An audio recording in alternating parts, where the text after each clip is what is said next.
Hello, somebody. This is your Coach O coming at you. Hope things are well. Hope you're taking care of yourself. Um, Practicing that social distancing is so important to your health. Today is reading day, and I come to read to you. I got a pretty good book I chose called Monster Inc. Have you ever heard of Monster Inc? Maybe you have, maybe you haven't. But let's move forward and see where this journey takes us. Monster Inc. by Disney. I love Disney pictures because there's a moral to the story, and the good guys always win. Let's get it started. Late one night, a little boy awoke to see a monster in his room. He screamed, "Ah!" Then the monster screamed, "Ah!" with a sigh. The teacher turned off the mechanical boy. Then she repeated the rules. Never scream and never leave a child's door open. It could let the child into Monstropolis. Watching a movie. Teacher gave some rules. Let's turn the page. On the other side of the Monsters, Inc. building, James P. Sullivan was arriving for work. Sully was a scarer. It was his job to collect screams from human children. Screams were very important. Their energy powered all of Monstropolis.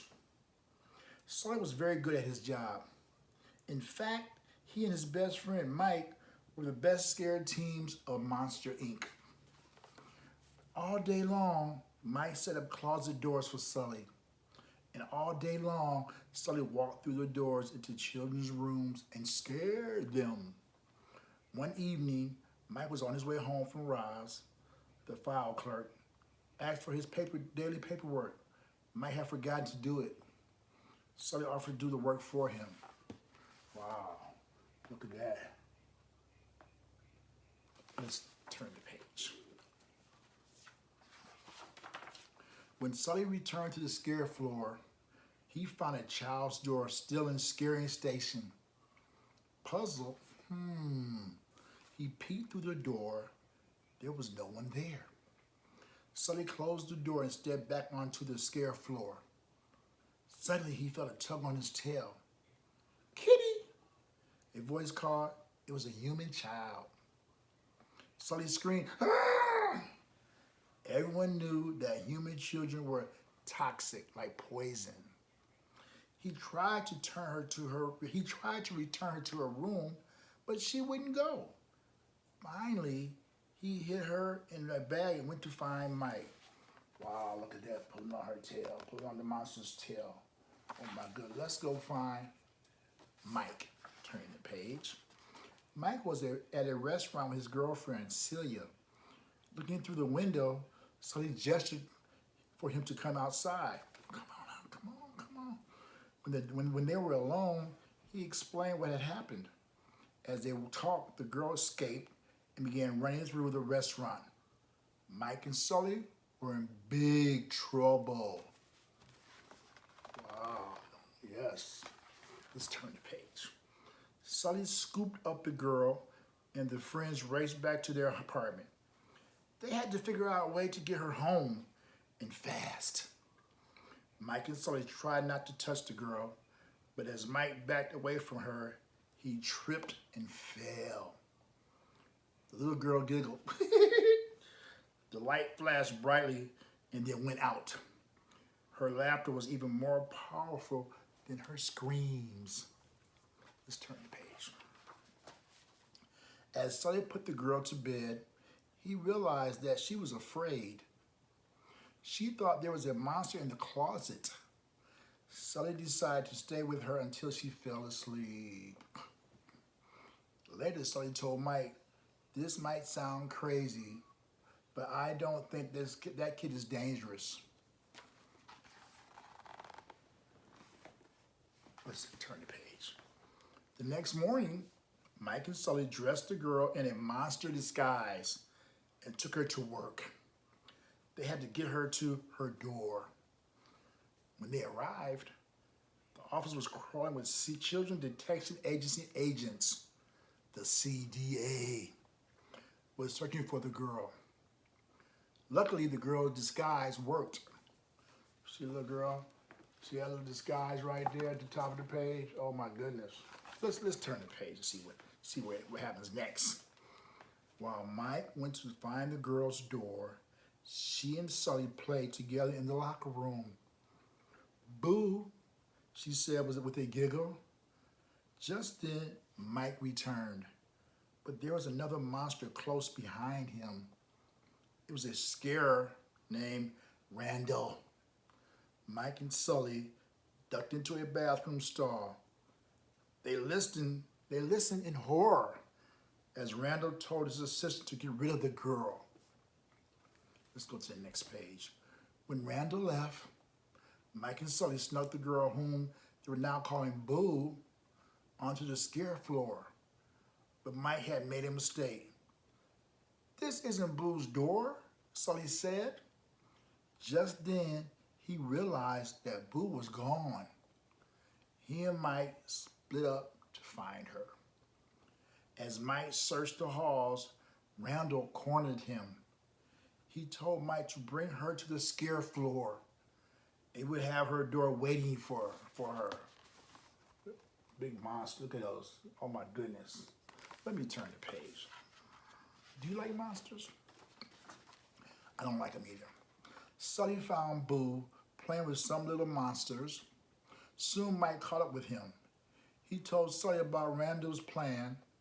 Together they went to the scare floor, but Sully didn't trust Randall.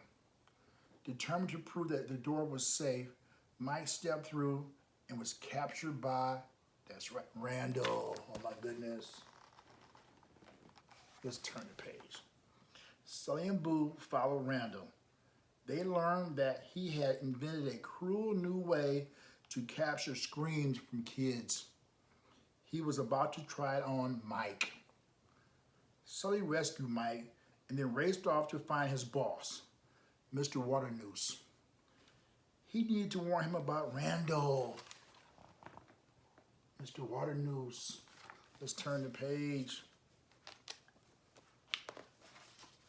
Sully and Mike found Mr. Waternoose in the training room. They quickly explained what had happened. Mr. Waternoose promised to fix everything, but he really was working with Randall. He grabbed Boo out of Sully's arms and then pushed the friends through the open door. They were stranded in the Himalayan mountains. It's a mountain full of snow in another part of the country. Let's turn the page. You see, he had the girl. Oh my goodness. He's not a good person. Let's find out what happens next. Sully knew Boo was in trouble. He had to get back to Mustropolis. He and Mike raced to the nearest village and found a closet door to lead them home. Sully rushed to run Randall's lab. He tore the machine apart and saved Boo, but he still had to get her to her door. Mike and Sully climbed onto the machine that carried doors to the scare floor. "Make her laugh," Sully told Mike. He knew Boo's laughter could power the doors. Suddenly, Randall appeared. He chased the friends through the door after door. With Boo's help, Mike and Sully trapped Randall in a closet and shredded the door so he couldn't escape. Got him, got him. Let's turn the page and see what happens next. Oh my goodness. But they weren't safe yet. Mr. Waternoose and the CDA had taken control of the doors. "I'll kidnap 1,000 children before I let this company die," Mr. Waternoose told Sully. Waternoose didn't realize that the CDA could hear him, too. He was arrested by the head of the CDA, the cranky file clerk, Roz. She had been working undercover all along. It was time for Boo to go home. Sully followed her into her room and tucked her into bed. He said goodbye and Sally returned to the Mustropolis. Roz ordered the CDA to shred Boo's door. No monster would ever scare her again. So we got Roz on this page and Putting the boo to bed. Things seem to settle down now. Let's turn the page and find out.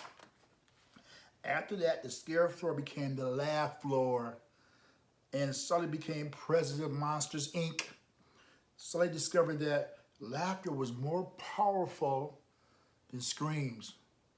Meant Metropolis would never, ever run out of power because laughter powers them. But Sully still missed Boo. One day, Mike told Sully that he had a surprise. He had put Boo's door back together. Now Sully could visit Boo whenever he wanted to. Wow, the laughter floor and Boo's room. How about that? What did I tell you? Always a happy ending. I love Disney.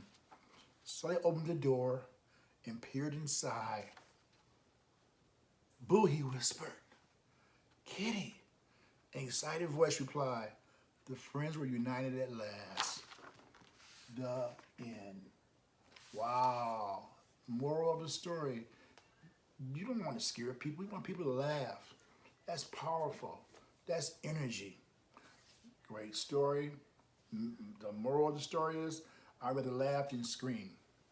Hey, hope you take care of yourself. Look forward to seeing you back here next week. On Thursday, I'll be reading. It'll be on our YouTube page. Tune in to it. Grab Boys and Girls Club YouTube page. I love you. I miss you. Look forward to coming back to the club soon. Take care of yourself. Remember, the more you do it, the better you get. Just Coach O signing off. Practice distancing. Love you. Peace.